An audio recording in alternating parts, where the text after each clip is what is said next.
अस्सलाम वालेकुम स्टूडेंट्स। आज के इस लेक्चर में हम क्लास 9th का जो मैथमेटिक्स है उसका चैप्टर नंबर 4 स्टार्ट करेंगे, जिसका नाम है algebraic expression and algebraic formulas. तो आइए सबसे पहले हम देखते हैं कि अलजेब्रिक जो एक्सप्रेशंस है वो क्या होते हैं। बेटा, अलजेब्रिक एक्सप्रेशंस को समझने से पहले कुछ अलजेब्रिक टर्म्स हैं जिनका हमें पता होना चाहिए। तो आइए सबसे पहले देखते हैं कि बेटा वेरिएबल क्या होता है। वेरिएबल बेटा वेरिएबल वो क्वांटिटी होती है जिसकी वैल्यू चेंज होती रहती है। जैसे हमारे पास क्वेश्चंस के अंदर x होता है, y होता है, z होता है। किसी क्वेश्चन के अंदर x की वैल्यू 2 आती है, किसी के अंदर 3 आती है, यानी हर क्वेश्चंस के अंदर वैल्यू उनकी चेंज होती रहती है। तो वेरिएबल की डिफाइन क्या करेंगे? The quantity house value change, यानी वो क्वांटिटी जिनकी वैल्यू चेंज होती है। जैसे फॉर एग्जांपल बेटा x, y, z, यानी ये जो कुछ हमारे पास लेटर्स होते हैं हम इनको इस्तेमाल करते हैं। स्मॉल लेटर्स को x, y, z, इनको हम मैथ के अंदर बोलते हैं वेरिएबल। और ये होती क्या है बेटा? ऐसी क्वांटिटीज होती है जिनकी वैल्यू क्या होती है? चेंज होती रहती है। फॉर एग्जांपल जब x की हम वैल्यू किसी भी क्वेश्चंस के अंदर फाइंड करेंगे तो हर क्वेश्चंस के अंदर ये डिफरेंट आती है, मीन वो चेंज होती रहती है। तो बेटा ऐसी टर्म्स को हम क्या बोलते हैं? वेरिएबल। इसके बाद बेटा हमारे पास होता है कांस्टेंट। बेटा कांस्टेंट हमारे पास वो टर्म्स वो क्वांटिटीज होती हैं जिनकी वैल्यू चेंज नहीं होती। फॉर एग्जांपल अगर हम देखें तो बेटा 2 को किसी भी क्वेश्चन में लिखेंगे तो वो 2 ही रहेगा। 3 को अगर हम किसी भी क्वेश्चन में लिखेंगे तो 3 ही रहेगा। यानी जो हमारे पास बेटा 1 2 3 4 5 6 7 होते हैं ना, मतलब जितने भी हमारे पास नेचुरल नंबर होते हैं बेटा उनको हम क्या बोलते हैं? कांस्टेंट बोलते हैं। तो क्या बोलेंगे? द क्वांटिटी या quantities house value does not change. House value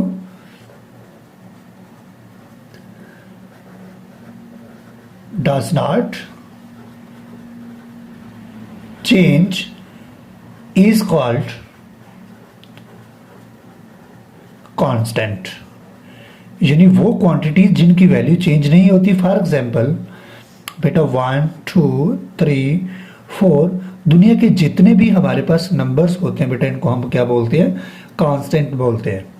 इसके बाद बेटा हमारे पास होते हैं मैथ के अंदर बेसिक ऑपरेशन,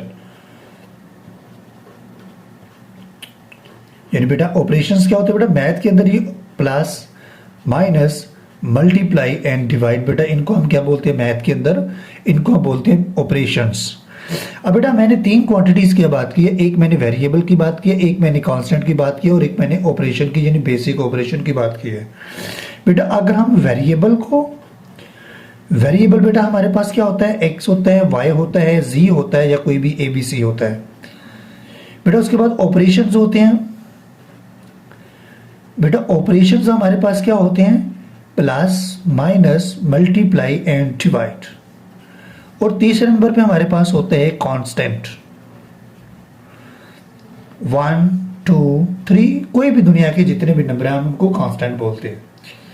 बेटा देखिए मैं क्या करने वाला हूं, ये मेरे पास एक वेरिएबल है, ये मेरे पास एक कांस्टेंट है और ये मेरे पास एक ऑपरेशन है। मैंने क्या किया? वेरिएबल को, कांस्टेंट को और ऑपरेशन को बेटा कंबाइन कर दिया है। तो ये जो टर्म बनी है इस टर्म का नाम होता है अलजेब्रिक एक्सप्रेशन। तो बेटा अलजेब्रिक एक्सप्रेशन अब हम डिफाइन करेंगे तो क्या होगा? The combination of variable, constant with basic operation plus minus multiply and divide. यानी जब हम तीनों वेरिएबल, ऑपरेशन और कांस्टेंट को कंबाइन करते हैं तो जो हमारे पास एक स्टेटमेंट बनती है उस स्टेटमेंट का नाम क्या होता है? Algebraic expression. तो आइए अब हम देखते हैं कि अलजेब्रिक जो एक्सप्रेशन है बेटा वो क्या होती है। तो बेटा अलजेब्रिक एक्सप्रेशन क्या होगी? The combination of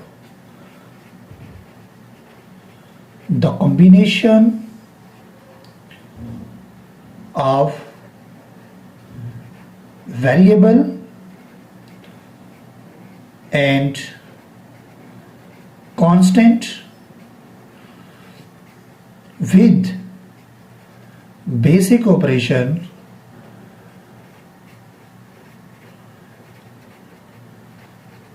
plus minus multiply and divide is called algebraic expression. Is called algebraic expression. For example बेटा ये मेरे पास x plus two, for example x minus three, बेटा ये हमारे पास किसकी एग्जाम्पल है? ये हमारे पास अलजेब्रिक एक्सप्रेशंस की एग्जाम्पल है। बेटा अलजेब्रिक एक्सप्रेशन को समझने के बाद हमें पता होना चाहिए कि पॉलिनोमियल्स क्या होता है। तो आइए अब हम देखते हैं कि हमारे पास जो पॉलिनोमियल्स है बेटा वो क्या होता है। पॉलिनोमियल्स, बेटा पॉलिनोमियल्स की अगर हम गौर से बात देखें तो बेटा पॉली का मतलब होता है पॉलिनोमियल्स, पॉलिनोमियल्स। बेटा पॉली का मतलब होता है मैनी यानी बहुत ज्यादा, और नोमियल्स का मतलब होता है टर्म। यानी पॉलिनोमियल्स क्या होता है बेटा, वो हमारे पास एक अलजेब्रिक एक्सप्रेशंस होती हैं जिसके अंदर बहुत सारी टर्म्स होती हैं, यानी दो या दो से ज्यादा टर्म्स होते हैं। लेकिन बेटा पॉलिनोमियल्स की ये प्रॉपर्टी है कि बेटा पॉलिनोमियल्स में सपोज किया कि ये मेरे पास x का स्क्वायर प्लस x प्लस 5, ये बेटा मेरे पास एक अलजेब्रिक एक्सप्रेशन है। लेकिन बेटा इनकी जो पावर है, अगर इसकी पावर वेरिएबल की देखें तो ये 1 है, इसकी वेरिएबल की पावर देखें तो 2 है। तो बेटा पॉलिनोमियल की दो प्रॉपर्टीज है। नंबर 1 कि बेटा जो हमारे पास पॉलिनोमियल्स है वो उसके अंदर मैनी टर्म्स होते हैं, वो अलजेब्रिक ज्यादा अलजेब्रिक एक्सप्रेशंस पे कंटेन होता है, ठीक है। दूसरी ये पावर होती है बेटा कि पॉलिनोमियल्स की जो पावर होती है, पॉलिनोमियल्स में जो वेरिएबल की पावर होती है वो हमेशा पॉजिटिव होती है और होल नंबर होती है। कभी भी बेटा हमारे पास ये फ्रिक्शनल फॉर्म में नहीं होती, हमेशा ये पॉजिटिव होती है। यानी दो कंडीशन है। नंबर 1 क्या होती है बेटा, जो वेरिएबल की पावर होती है वो क्या होती है, हमेशा पॉजिटिव होती है। और दूसरे नंबर पे हमेशा बेटा ये हमारे पास होती है होल नंबर, ठीक है। तो अगर हम पॉलिनोमियल की डिफाइन करना चाहें तो क्या करेंगे बेटा, आप polynomials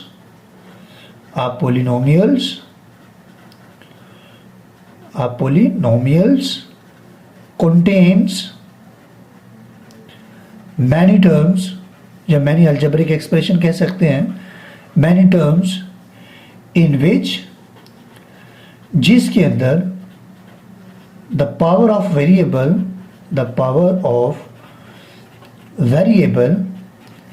is always positive and whole number, ठीक है। यानी जो हमारे पास बेटा पॉलिनोमियल्स की बेटा कंडीशंस है वो ये है कि बेटा उसके अंदर बहुत टर्म्स होती है और उन टर्म्स की जो डिग्री होती है वो हमेशा पॉजिटिव होती है। जैसे एग्जांपल के तौर पे अगर हम ले तो x का स्क्वायर प्लस 3x प्लस 5, एक और ले लेते हैं एग्जांपल, x की पावर 4 प्लस 3x की पावर स्क्वायर प्लस 9। लेकिन बेटा सपोज किया कि ये मेरे पास x की पावर 1/2 है प्लस x की पावर 2 है तो x पर 3 है। अब हम देखते हैं कि क्या हमारे पास ये पॉलिनोमियल्स है कि नहीं। तो बेटा अगर हम गौर से देखें तो ये वेरिएबल की पावर पॉजिटिव है, ये ठीक बात है। लेकिन ये जो वेरिएबल की पावर है ये होल नंबर नहीं है। इसका मतलब हुआ कि ये जो मैंने बेटा लिखा है ये हमारे पास पॉलिनोमियल्स नहीं है। तो पॉलिनोमियल्स की कंडीशन क्या है कि उसकी जो पावर होती है, वेरिएबल की जो पावर होती है वो हमेशा पॉजिटिव होती है और हमेशा होल नंबर होती है। आगे हम क्वेश्चन में करेंगे उसके अंदर जाके एक्सरसाइज के अंदर, तो वहां पे हमने ये बताना है क्या है कि वो पॉलिनोमियल्स नहीं है या है। तो हमने जस्ट ये देखना है कि उसकी जो पावर हो वो हमेशा पॉजिटिव हो, मीन वो नेगेटिव ना हो और वो फ्रिक्शनल फॉर्म में ना हो। बेटा उसके बाद होती है रैशनल एक्सप्रेशन। फिर उसके बाद हम एक्सरसाइज पे चलते हैं। बेटा रैशनल एक्सप्रेशन हमारे पास क्या होती है, द एक्सप्रेशन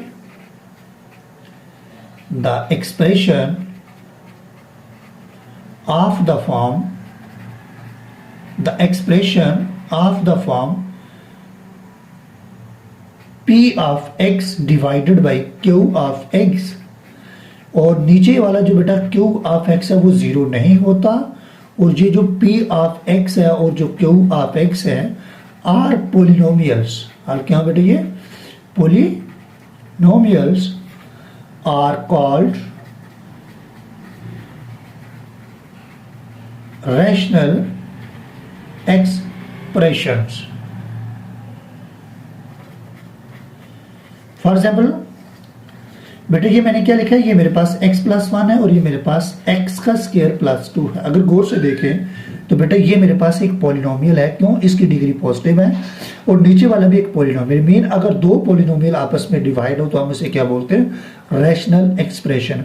और बेटा जो नीचे वाला पॉलिनोमियल है वो कभी भी हमारे पास जीरो नहीं होता। क्लियर है? तो आइए अब हम एक्सरसाइज पे चलते हैं। एक्सरसाइज जो 4.1 है बेटा, उसका जो क्वेश्चन नंबर 1 है हमारे पास वो यही है कि हमने ये बताना है कि आया कि ये हमारे पास पॉलिनोमियल्स हैं कि नहीं। ठीक है, तो एक्सरसाइज 4.1 पे बेटा क्वेश्चन नंबर 1 है जी बेटा, पेज नंबर हमारे पास जी बेटा पेज नंबर ये हमारे पास है 81। पेज नंबर बेटा 81 के ऊपर ये क्वेश्चन की स्टेटमेंट है। क्वेश्चन नंबर 1 है आइडेंटिफाई वेदर द। जब हम एक्सरसाइज 4.1 स्टार्ट करते हैं बेटा, एक्सरसाइज 4.1 का जो क्वेश्चन नंबर 1 है वो ये है, identify whether the following algebraic expressions are polynomial or not. यानी हमने यस ये बताना है कि ये पॉलिनोमियल्स हैं कि नहीं, यस आर नो लिखना है। बेटा सबसे पहले जो हमारे पास है वो ये है 3x का स्क्वायर, पार्ट नंबर 1 है बेटा क्वेश्चन नंबर 1 का, जस्ट हमने देखना है कि यस और नो लिखना है। एक्सरसाइज है हमारे पास 4.1। एक्सरसाइज कौन सी है, 4.1, और क्वेश्चन नंबर जो 1 है वो आपने बताना है कि क्या वो पॉलिनोमियल्स है कि नहीं। जस्ट हमने बताना है यस और नो, यस और नो में हमने आंसर देना है। तो बेटा जो पार्ट नंबर 1 है वो उसने लिखा है 3x का square plus 1 over x plus -5। अब देखिए बेटा, अगर हम गौर से देखें, इसको सीधा करें तो बेटा ये मेरे पास क्या है 3x का स्क्वायर। बेटा जब इसको देखें तो इसकी पावर 1 है, जब इसको ऊपर लेके जाएंगे तो x की पावर क्या होगी, -1 -5। अब अगर गौर से देखें तो इस वेरिएबल की जो पावर है वो पॉजिटिव नहीं है, मतलब ये पावर माइनस की आ गई। तो पॉलिनोमियल की जो पावर है वो तो हमेशा प्लस की होती है, इसका मतलब है कि ये हमारे पास पॉलिनोमियल नहीं है, तो इसका आंसर क्या होगा, नो। इसके बाद बेटा पार्ट नंबर 2 है हमारे पास, वो है 3x का स्क्वायर माइनस 4x का स्क्वायर माइनस 3x का क्यूब माइनस 4x का square minus x into square root of x plus 3। अब हमने ये बताना है कि ये पॉलिनोमियल है कि नहीं। तो पहली बात हम ये देखते हैं, इसको थोड़ा सा सीधा करते हैं। 3x की पावर 3 माइनस 4x की पावर स्क्वायर माइनस x। बेटा इसका मतलब क्या होता है, इसका मतलब होता है x की पावर 1/2 प्लस 3। सबसे पहले हम देखते हैं कि क्या इनकी सबकी जो पावर है वो पॉजिटिव है। तो बेटा इस वेरिएबल की पावर भी हमारे पास क्या है, पॉजिटिव है। अब देखिए इसकी पावर भी पॉजिटिव है, इसकी भी पॉजिटिव है, इसकी भी पॉजिटिव है। दूसरी बात ये है कि ये जो पावर है ये हमेशा होल नंबर हो। तो अगर हम देखें तो ये बेटा फ्रिक्शनल फॉर्म में आ गई, ये एक होल नंबर नहीं है, तो इसका मतलब क्या हुआ कि ये हमारे पास पॉलिनोमियल नहीं है, तो लिख देंगे नो। तीसरा पार्ट है बेटा, पार्ट नंबर 3 इज x का square minus 3x plus square root of 2। तो बेटा देखिए इसकी पावर पॉजिटिव, इसकी भी पावर पॉजिटिव, यानी अगर हम गौर से देखें तो हमने जो पावर देखनी होती है वो वेरिएबल की देखनी होती है। इसकी पावर भी पॉजिटिव, इसकी पावर भी पॉजिटिव। दूसरे नंबर पे ये भी होल नंबर, ये भी होल नंबर, तो इसका मतलब क्या हुआ कि ये हमारे पास पॉलिनोमियल है। लास्ट पार्ट है part number 4 is 3x divided by 2x minus 1 plus 8। अब बेटा देखिए इसकी पावर पॉजिटिव है, लेकिन जब हम नीचे वाले को उठा के ऊपर लेके आएंगे तो इसकी पावर 1 प्लस के, तो वो किसकी हो जाएगी, माइनस की 1 हो जाएगी। तो इसका मतलब ये हुआ कि जो पावर है वो पॉजिटिव नहीं है, तो इसका मतलब है कि ये पॉलिनोमियल नहीं है।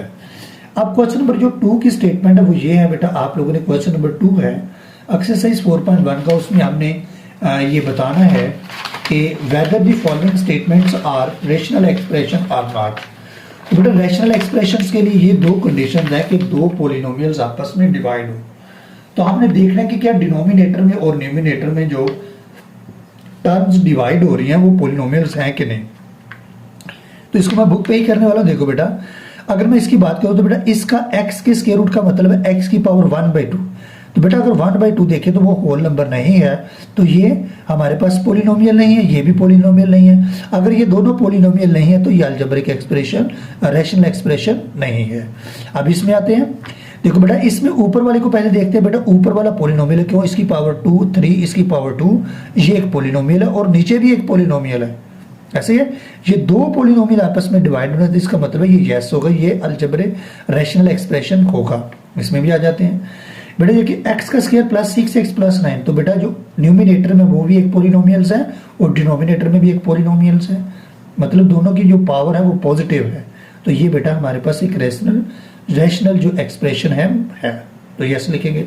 इसमें बेटा x की पावर 1/2, इसमें भी x की पावर 1/2। मीन जो x की पावर 1/2 है वो एक होल नंबर नहीं है, वो एक पॉजिटिव इंटीजर नहीं है। तो इसका मतलब ये हुआ कि ये हमारे पास रैशनल एक्सप्रेशन नहीं है। तो आइए बेटा, जो क्वेश्चन नंबर हमारे पास 2, 3 है, ये बहुत ही इंपॉर्टेंट है, इसको स्टार्ट करते हैं। बेटा जो क्वेश्चन नंबर 3 की स्टेटमेंट है उसने बोला रिड्यूस का मतलब होता है कम करना। The following rational expression to the lowest form. कहता है कि जो नीचे क्वेश्चन दिए गए हैं इनको आपने इनकी छोटी फॉर्म में लेके आना, मीन इनको मुख्तसर करना सिंपल अल्फाज में। ठीक है, तो आइए अब हम इसको स्टार्ट करते हैं। क्वेश्चन नंबर 3 हमारे पास है, जो उसको स्टार्ट करते हैं। एक्सरसाइज है बेटा हमारे पास 4.1 और क्वेश्चन नंबर जो 3 है उसकी जो स्टेटमेंट है उसको स्टार्ट करते हैं जी। बेटा एक्सरसाइज है हमारे पास, एक्सरसाइज 4.1 है, जो क्वेश्चन नंबर बेटा 3 है उसको स्टार्ट करते हैं। क्वेश्चन नंबर 3 की स्टेटमेंट क्या है? Reduce the following, reduce the following rational expression to the lowest form. तो आइए हम इसको स्टार्ट करते हैं। बेटा पार्ट नंबर 1 है हमारे पास, वो ये है 120 x का स्क्वायर y की पावर 3 z की पावर 5 डिवाइडेड बाय 30 x की पावर 3 y एज इट और z का स्क्वायर। बेटा हमने इसको रिड्यूस करना, रिड्यूस का मतलब है इसको लोएस्ट फॉर्म में चेंज करना। तो बेटा इसके लिए हम देखते हैं, जरा गौर से देखिए बेटा। बेटा ये आ गया 120 x का स्क्वायर, बेटा y की पावर 3 z की पावर 5। बेटा जब हम इनको ऊपर लेके आएंगे तो x की पावर 3 प्लस है, ऊपर हो जाएगी तो माइनस की 3 हो जाएगी। y की पावर बेटा यहाँ पे कुछ नहीं तो क्या 1, जब इसको हम ऊपर लिखेंगे तो माइनस का 1 लिखेंगे, और z को जब ऊपर लिखेंगे तो 2 है तो माइनस का 2 लिखेंगे, और जो बेटा नीचे हमारे पास 30 है उसको हम एज इट लिख देंगे। ओके बेटा, ये 0 0 से कैंसिल, 3 4 12, तो क्या बचेगा बेटा? ऊपर हमारे पास बचेगा 4। अब ये वाला और ये वाला हमारे पास x है, तो इसे क्या लिखेंगे? x की पावर 2 माइनस 3, 2 माइनस 3, y की पावर 3 माइनस 1, यानी y का एक ये है और एक ये है, तो y की पावर क्या हो जाएगी? 3 माइनस 1, और z की पावर 5 माइनस 2। यानी हमने according to law of exponent पढ़ा है कि अगर हमारे पास दो वेरिएबल मल्टीप्लाई हो रहे हैं तो उनकी पावरें क्या हो जाती है? 1 और 1 आपस में क्या हो जाएगी? ऐड, तो 2 बन जाएगी। इसी तरह जब बेटा इसको ऐड करेंगे 2 प्लस 3 लिखेंगे तो प्लस और माइनस माइनस हो जाएगा। इसी तरह 3 प्लस फिर 1 लिखेंगे माइनस का, तो प्लस और माइनस माइनस हो जाएगा। इसी तरह प्लस और माइनस माइनस हो जाएगा। तो टोटल क्या बचेगा बेटा? 4 x की पावर माइनस का 1। कैसे? 3 में से 2 निकालेंगे तो 1, साथ में माइनस लिखेंगे। y की पावर बेटा 3 में से 1 निकाला तो प्लस का 2, और z की पावर बेटा कितनी हो जाएगी? 3। तो बेटा ये जो हमारे पास ये भी आंसर ठीक है, लेकिन अब हम क्या करेंगे? ये y का स्क्वायर और ये z की पावर 3। बेटा ये जो मेरे पास नंबर है इसकी पावर क्या है? -1। जब हम इसको डिनोमिनेटर में लिखेंगे तो प्लस का 1 हो जाएगी, और वो लिखने की जरूरत नहीं है। और यही हमारा क्या है बेटा? रिक्वायर्ड आंसर है। अब बेटा इसके बाद पार्ट नंबर 2 है हमारे पास। पार्ट नंबर जो 2 की स्टेटमेंट है वो ये है 8a। पार्ट नंबर बेटा जो 2 है वो क्या है? वो है 8a into x plus 1 divided by 2 into x का स्क्वायर माइनस 1। तो आइए इसको स्टार्ट करते हैं। बेटा सबसे पहले अगर गौर से देखें तो ये मेरे पास लिखा हुआ है 8a into x plus 1 divided by 2 into, बेटा अगर मैं इसको ऐसे लिख लूँ x का स्क्वायर माइनस बेटा 1 का स्क्वायर लिख लो तो कोई फर्क नहीं पड़ता, क्योंकि x का स्क्वायर का मतलब x का स्क्वायर 1 का स्क्वायर 1 के इक्वल ही होता है। बेटा ये आप लोगों ने फार्मूला अभी हम नेक्स्ट जब एक्सरसाइज स्टार्ट करेंगे तो पढ़ेंगे बेटा। अगर हमारे पास दो नंबर के स्क्वायर हो और मिड में माइनस हो तो इनको कैसे एक्सपेंड करते हैं बेटा, इन दोनों नंबर्स को एक बार प्लस करते हैं और एक बार माइनस करते हैं। जैसे यहाँ पे सपोज किया ऐसे हो, यहाँ पे लिखा हो 3 का स्क्वायर माइनस 4 का स्क्वायर, तो हम इसको कैसे ओपन करेंगे, 3 को और 4 को एक बार ऐड कर देंगे और एक बार इनको माइनस कर देंगे। ठीक है, तो ये क्या होगा बेटा, बेटा ये हो जाएगा 2 4 दा 8, तो क्या बचेगा, ये बचेगा 4, साथ में बचेगा a और x प्लस 1 डिवाइडेड बाई, बेटा जब हम इसको एक्सपेंड करेंगे तो क्या होगा, यहाँ पे बेटा a की जगह पे x है तो क्या लिखेंगे x plus 1 and x minus 1। बेटा x प्लस 1 और x प्लस 1 सेम है, ये दोनों कैंसिल हो जाएंगे तो बचेगा क्या, ऊपर से बचेगा 4a और नीचे से क्या बचेगा बेटा x माइनस 1, और यही हमारा बेटा क्या है रिक्वायर्ड आंसर। यानी इसके बाद हम इसको आगे मजीद सिंप्लीफाई नहीं कर सकते। ओके बेटा, नेक्स्ट हमारे पास है पार्ट नंबर 3। बेटा पार्ट नंबर जो 3 है वो हमारे पास ये है, x प्लस वाई होल का जो स्क्वायर है minus 4xz x y sorry divided by x minus y whole का स्क्वायर। आइए बेटा, ये आपने छोटी क्लासेस में फार्मूला पढ़ा होगा अलजेब्रा के अंदर। बेटा a प्लस बी अगर होल का स्क्वायर हो तो इसको कैसे ओपन करते हैं, बेटा इसको ओपन करते हैं a का स्क्वायर प्लस b का स्क्वायर प्लस 2ab। मीन क्या है कि अगर मिड में प्लस हो तो सारी टर्म्स प्लस की होती है, जो पहला होगा उसका स्क्वायर, जो जहां पे सेकंड होगा उसका स्क्वायर, फिर 2 लेके इन दोनों को साथ लिख देंगे। यहाँ पे बेटा a की जगह पे प्लस x और b की जगह पे y है, तो जब हम इसको एक्सपेंड करेंगे तो क्या लिखेंगे, x का स्क्वायर y का square plus 2xy minus 4xy divided by, देखिए मैंने इसको जब एक्सपेंड किया तो बेटा ये 3 टर्म्स आएगी, पहले x का स्क्वायर फिर y का स्क्वायर फिर 2 लेके इन दोनों को साथ लिखेंगे और ये वाला 4 एसिड। इसी तरह बेटा अगर मिड में माइनस आ जाए तो फार्मूला जब ओपन करते हो तो क्या लिखते हैं बेटा, a का स्क्वायर प्लस b का स्क्वायर माइनस 2ab। यानी ये जो बेटा a और b है उसके साथ फिर क्या होता है, अगर मिड में माइनस हो तो बेटा 2 के साथ क्या लिख देते हैं माइनस। तो ये अगर गौर से देखें तो ये मिड में माइनस है तो क्या लिखेंगे, x का स्क्वायर प्लस y का square minus 2xy। Okay, this implies that x का स्क्वायर प्लस y का स्क्वायर, बेटा ये देखो ये दोनों सेम टर्म्स हैं, तो जब 4 में से 2 निकालेंगे तो माइनस के 2x और y डिवाइडेड बाय x का स्क्वायर प्लस y का स्क्वायर माइनस 2xy। बेटा अगर गौर से देखें ये दोनों सेम टर्म्स, जैसे हमारे पास यहाँ पे 5 और यहाँ पे 5 हो तो हम क्या करते हैं 5 1 दा 5। ठीक है, तो ये सारी की सारी बेटा आपस में कैंसिल हो जाएगी, तो जो हमारा आंसर है वो क्या बचेगा 1, और यही हमारा क्या हुआ बेटे रिक्वायर्ड आंसर। ओके, आइए अब हम पार्ट नंबर 4 को स्टार्ट करते हैं। पार्ट नंबर 4 की बेटा जो स्टेटमेंट है वो हमारे पास ये है, पार्ट नंबर 4 इज जी। बेटा जो पार्ट नंबर 4 है हमारे पास, पार्ट नंबर 4 इज x की 3 माइनस y की 3 x का square minus 2xy plus y का square divided by x minus y, x का square plus xy plus y का स्क्वायर। बेटा इस क्वेश्चन को करने के लिए बेटा हमारे पास एक छोटा सा फार्मूला होता है, a की 3 माइनस b की 3 का फार्मूला। बेटा अगर a की 3 माइनस, तो इनको क्या करते हैं बेटा, पहले a माइनस b, मीन जो भी जो नंबर होंगे उनको माइनस करेंगे, फिर a का स्क्वायर मिड में दोनों को लिख देंगे और एंड पे आखिरी का स्क्वायर लिख देंगे। तो मैंने बेटा क्या किया, इन दोनों को पहले a माइनस b, फिर जो फर्स्ट है उसका स्क्वायर, फिर मिड में इन दोनों को लिखना है और फिर b का स्क्वायर। मीन अगर माइनस हो तो 60 पे माइनस और आगे सारे प्लस। बेटा अगर गौर से देखें यहाँ पे a की 3 माइनस b की 3, तो यहाँ पे क्या है, यहाँ पे है x की 3 माइनस y की 3।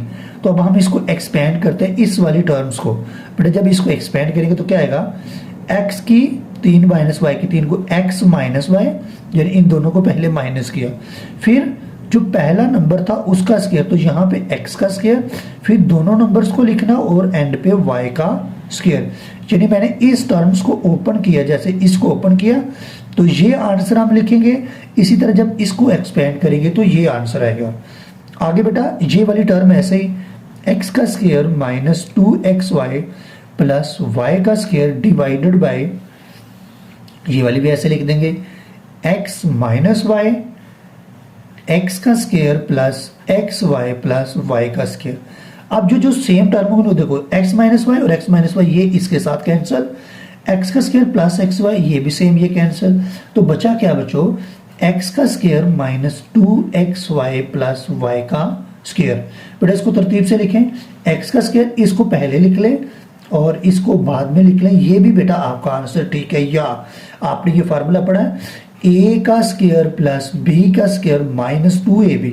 बेटा जब इस तीनों टर्म्स को क्लोज करें तो क्या लिखते हैं, a माइनस बी होल का स्क्वायर।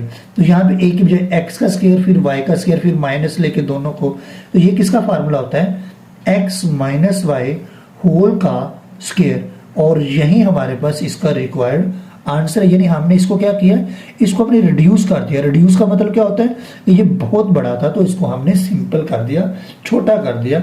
इस प्रोसेस को हम बोलते हैं बेटा रिड्यूस करना या सिंप्लीफाई करना। ओके बेटा नेक्स्ट हमारे पास जो क्वेश्चन नंबर 4 है, क्वेश्चन नंबर 1 है, उसका पार्ट नंबर 5 है। तो आइए पार्ट नंबर 5 को स्टार्ट करते हैं। बेटा जो हमारे पास पार्ट नंबर 5 है उसकी जो स्टेटमेंट है वो ये है, पार्ट नंबर 5 क्वेश्चन नंबर 1 का जो पार्ट नंबर 5 है वो ये है, x प्लस 2 x का square minus 1 divided by x plus 1 and x का स्क्वायर माइनस 4। आइए इसको सिंप्लीफाई करते हैं। बेटा ये मेरे पास क्या आ गया, x प्लस 2। बेटा ये मेरे पास है x का स्क्वायर और ये मेरे पास बेटा 1 है, तो अगर मैं 1 को 1 का स्क्वायर लिख लो तो कोई फर्क नहीं पड़ता, डिवाइडेड बाय ये आ गया x प्लस 1 और नीचे बेटा ये आ गया x का स्क्वायर। बेटा ये क्या है 4, तो 4 किसका स्क्वायर होता है, 2 का स्क्वायर, तो 2 का स्क्वायर लिख देंगे। यानी ये जो 4 होता है बेटा इसको हम लिखते हैं 2 का स्क्वायर, क्योंकि 2 स्क्वायर का मतलब क्या होता है 2 multiply 2 which is equal to 4। अब यहाँ पे ये क्वेश्चन पैदा होता है कि हमने इसको स्क्वायर फॉर्म में क्यों लिखा।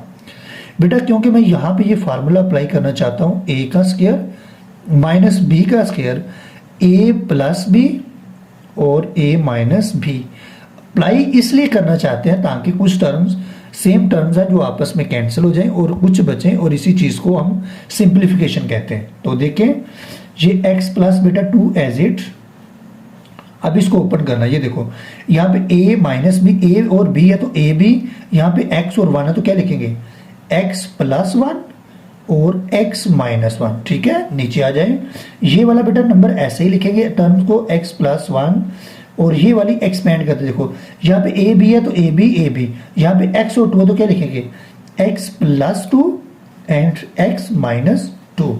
बेटा देखो x प्लस 1 और x plus 1 cancel, x plus 2 और x प्लस 2 कैंसिल, ऊपर क्या बचा, ऊपर बचा x माइनस 1 और नीचे क्या बचा x माइनस 2, और यही बेटा हमारा रिक्वायर्ड आंसर है।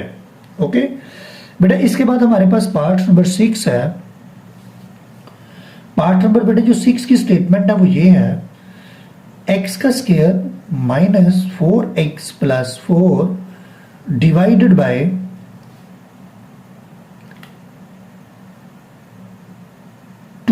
x का स्क्वायर माइनस 8। तो आइए इसको भी हम सिंप्लीफाई करते हैं। बेटा सबसे पहले इस क्वेश्चन को अगर गौर से देखें तो बेटा ये मेरे पास आ गया x का स्क्वायर। बेटा इस 4 को मैंने पहले लिख लिया और इस 4x को मैंने बाद में लिख लिया, यानी इनको तरतीब दी, यानी इसको पहले लिखा, इसको बाद में लिखा, और ये जो मिड वाली टर्म है उसको बाद में लिख लिया, डिवाइडेड बाय इन दोनों टर्म से बेटा क्या कॉमन है 2 जब कॉमन निकालेंगे यहाँ से क्या बचेगा x का स्क्वायर। बेटा जब यहाँ से 2 कॉमन ले लिया तो 2 क्या होता है 2 4 द 8, यानी 8 को हम ऐसे लिखते हैं 2 मल्टीप्लाई 4। जब हमने 2 को कॉमन ले लिया तो अंदर क्या बचा, अंदर 4 बचा। अब बेटा गौर से हम देखें तो ये x का स्क्वायर होता है बेटा, ये किसका स्क्वायर होता है, ये 2 का स्क्वायर होता है, सही है, 2 का स्क्वायर 4 माइनस बेटा इसमें से जब 2 कॉमन लेंगे 4 में से तो 4 को हम क्या लिखते हैं 2 मल्टीप्लाई 2, एक 2 हमने कॉमन ले लिया और जो एक बचा उसको अंदर लिख दिया। तो बेटा x को पहले लिख लिया और 2 को बाद में लिख दिया। और नीचे अगर गौर से देखें तो ये 2, ये मेरे पास आ गया x का स्क्वायर और ये किसका स्क्वायर है बच्चों, ये 2 का स्क्वायर है। अब बेटा हमने ये फार्मूला पढ़ा है कि a माइनस बी होल का जो स्क्वायर होता है वो किसके बराबर होता है, a का स्क्वायर प्लस b का स्क्वायर माइनस 2ab। यानी अगर ये 3 टर्म्स हो और एंड वाले टर्म के साथ माइनस हो तो बेटा हम क्या करते हैं, इसको और इसको लिखने के बाद मिड में माइनस लिखते हैं। तो यहाँ पे अगर गौर से देखें तो ये क्या लिखा है, ये x है, ये 2 है, फिर माइनस लिखे 2, फिर इस x और 2 को जैसे इस a को और b को लिखा ना, a और b तो हमने a माइनस b का लिख दिया। इसी तरह हम लिखेंगे x माइनस 2 होल का स्क्वायर डिवाइडेड बाई, ये मेरे पास आ जाएगा 2। एक फार्मूला बेटा हमने ये भी पढ़ा कि अगर दो नंबर के ऊपर अलग-अलग स्क्वायर हो, एक बार इनको प्लस करते हैं और एक बार इनको क्या करते हैं, माइनस करते हैं, ठीक है। तो हमने इसको क्या लिखा, ये देखो ये x और 2 है, यहाँ पे a और b तो क्या लिखेंगे बच्चों, एक बार x प्लस 2 और एक बार x माइनस 2। क्लियर हो गया। अब बेटा नेक्स्ट जो स्टेप है वो नेक्स्ट पेज पे करते हैं। बेटा हमारे पास जो पहला टर्म्स आया है वो ये है बेटा, वो ये आया कि x का, तो बेटा जो नेक्स्ट हम लिखेंगे वो लिखेंगे x माइनस 2 होल का स्क्वायर डिवाइडेड बाई 2 इंटू, एक बार बेटा इनको हमने प्लस किया था और एक बार इनको हमने क्या किया था, माइनस किया था। अब बेटा जैसे हमारे पास ये होता है x का स्क्वायर, तो बेटा इसको अगर हम 2 बार लिख लें तो कोई फर्क नहीं पड़ता, x दोनों मल्टीप्लाई को दोबारा पावर बन जाती है। इस होल की पावर 2 है तो बेटा हम इसे क्या लिखेंगे, x माइनस 2 और x माइनस 2, यानी ये 2 बार था तो इसको हमने एक्सपेंड कर दिया, डिवाइडेड बाई ये आ गया 2, ये आ गया x प्लस 2 और x माइनस 2। अब यहाँ पे ये क्वेश्चन पैदा होता है कि हमने इसको फार्मूला लगा के क्यों नहीं ओपन किया। बेटा हमने इसको इसलिए नहीं ओपन किया कि अगर हम इसका फार्मूला अप्लाई करेंगे तो हम दोबारा फर्स्ट जो प्रीवियस स्टेप है वहां पे चले जाएंगे। बेसिकली हम ये सेम टर्म्स लाना चाहते हैं। ये देखो x माइनस 2 और x माइनस 2 कैंसिल हो गया तो बचा क्या, ऊपर बचा बेटा x माइनस 2 और नीचे क्या बचा, नीचे बचा 2 और x plus 2 which is our required answer. Okay बेटा next part number 7 is, part number 7 is, part number 7 is 64 x की power 5 minus 64 x divided by 8 x का स्क्वायर प्लस 8 2x प्लस 2। तो बेटा जस्ट हमने इसको सिंप्लीफाई करना है, तो जरा गौर से देखिएगा बेटा जो हमारे पास ऊपर टर्म है न्यूमिनेटर में, इसमें 64 यहाँ पे भी है, 64 यहाँ पे भी है, x यहाँ पे भी है और x यहाँ, मतलब यहाँ पे x एक बार और यहाँ पे 5 बार है। तो 64 x को हम लेंगे कॉमन, अंदर क्या बचेगा बेटा, जब यहाँ से हमने 64 को लिख लिया तो अंदर नहीं लिखेंगे, यहाँ से एक x बाहर लिया तो कितने बचे, 4x बचे, माइनस जब यहाँ से ये सारे की सारे टर्म ले ली तो क्या बचा, 1 बचा, डिवाइडेड बाई इन दोनों टर्म में से बेटा 8 को कॉमन निकाला तो अंदर क्या बचा, जब 8 को इन दोनों में से लिया तो x का स्क्वायर बचा प्लस का 1 बचा। क्यों, 8 यहाँ से छोड़ देंगे तो x स्क्वायर लिखेंगे, जब यहाँ से 8 लिख लिया तो कुछ नहीं बचा तो 1, इसमें से 2 को कॉमन लिया तो क्या बचा, x प्लस 1। क्लियर है बेटा, ये मेरे पास आ जाएगा बच्चों, ये मेरे पास आ जाएगा 64x। बेटा इसको हम ऐसे भी लिख सकते हैं, ये x का स्क्वायर है, x के स्क्वायर का स्क्वायर है, क्योंकि 4 जो है तो 4 को हम 2 मल्टीप्लाई 2 लिख सकते हैं, माइनस ये 1 का स्क्वायर लिख ले, कोई फर्क नहीं पड़ता। नीचे बेटा 2 को 8 से मल्टीप्लाई किया तो 2 8 द 16 x का स्क्वायर प्लस 1 और x प्लस 1, यानी मैंने क्या किया, इन दोनों को मल्टीप्लाई कर दिया, ये वाली पहले लिख दी और ये वाली बाद में लिख दी। बेटा ये फार्मूला हमने अभी पढ़ा, a माइनस b अलग-अलग का जो स्क्वायर होता है वो होता है, इनको एक बार प्लस कर दो और एक बार इनको माइनस कर दो। सो बेटा यहाँ पे अगर गौर से देखें तो ये 64x अंदर क्या बचेगा बच्चों, ये एक्स स्क्वायर का स्क्वायर है, तो मीन स्क्वायर को छोड़ के जो नीचे नंबर है, तो यहाँ पे अगर स्क्वायर को छोड़ो तो नीचे क्या है, x square plus 1 x square minus 1 divided by 60 x square plus 1 और एक्स प्लस 1। बेटा अब इसकी कैंसिलेशन करते हैं, जरा गौर से देखें बेटा, ये सेम टर्म से कैंसिल हो जाएगी, तो बचेगा क्या, 16 1 द 16 16 4 द 64, तो क्या बचा 4 बचा, एक्स बचा, ये 4 बचा, ये x बचा, और नेक्स्ट ये बचा x का स्क्वायर, और ये 1 है तो 1 को दोबारा स्क्वायर लिख लो, और नीचे क्या आया, नीचे आया ये 1 और साथ में ये मल्टीप्लाई होकर x प्लस 1 हो जाए। ठीक है बेटा, दोबारा अगर गौर से देखें तो ये दोबारा अलग-अलग का स्क्वायर है, तो फार्मूला अप्लाई करेंगे 4x इंटू, इसको एक बार प्लस लिख दो और एक बार माइनस लिख दो, डिवाइडेड बाई x प्लस 1। बेटा x प्लस 1 से दोबारा कैंसिल हो गया, तो जो बचा मैं इधर लिखने वाला हूं बेटा, ऊपर क्या बचा 4x बचा और अंदर साथ क्या बचा x माइनस 1 बचा, और यही हमारा क्या है, आंसर है। ओके, तो आइए अब हम नेक्स्ट जो पार्ट है इस क्वेश्चन का पार्ट, जो लास्ट पार्ट है पार्ट नंबर 8, उसको स्टार्ट करते हैं। बेटा पार्ट नंबर 8 की स्टेटमेंट है वो है हमारे पास, part number 8 is, part number 8 बेटा इस क्वेश्चन का लास्ट पार्ट है, वो ये है बेटा 9x का स्क्वायर माइनस इंटू एक्स का स्क्वायर माइनस 4 होल का square divided by 4 plus 3x minus x का स्क्वायर। तो बेटा गौर से देखिए, ये किसका स्क्वायर है, 9 किसका स्क्वायर होता है, 3 का, तो साथ में x स्क्वायर है, तो टोटल को क्या लिखेंगे 3x होल का स्क्वायर माइनस, अब बेटा ये x का स्क्वायर माइनस 4 होल का square divided by 4 plus 3x minus x का स्क्वायर। यानी अब हमने क्या किया, हमने जस्ट इसको लिखा है 3x होल का स्क्वायर, ये वाली टर्म एज इट और नीचे वाली भी एज इट लिख दी। बेटा यहाँ पे हमने एक फार्मूला पढ़ा, इसको हमने कितनी बार इस्तेमाल किया, a square minus b square किसके बराबर होता है, a plus b and a minus b।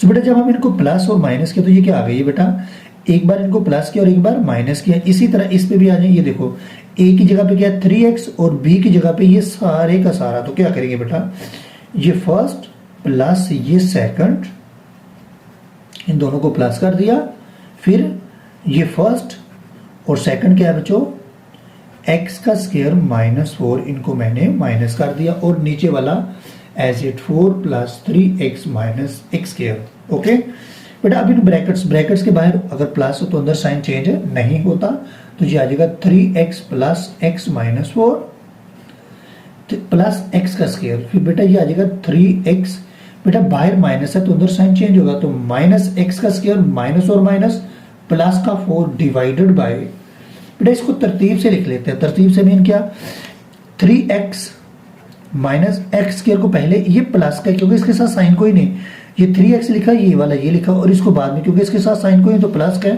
तो ये प्लस लिख दिया। गौर से देखो बच्चों, ये टर्म और ये टर्म एक जैसी है तो ये कैंसिल होगी, तो आंसर क्या है, आंसर बचा 3x प्लस x का स्क्वायर माइनस 4, या x स्क्वायर को पहले लिख ले, x वाले को बाद में और कांस्टेंट को बाद में, और यही हमारा रिक्वायर्ड आंसर है। उम्मीद है कि आप लोगों को बेटा समझ आया होगा। अगर आप लोगों को बेटा वीडियो अच्छी लगे तो चैनल को सब्सक्राइब करें, वीडियो को ज़रूर शेयर करें और बेल आइकन को प्रेस करें, ताकि आप लोगों को हर नई आने वाली वीडियो टाइम पे मिल सके। मिलती है इंशाल्लाह नेक्स्ट लेक्चर में। अल्लाह हाफिज़।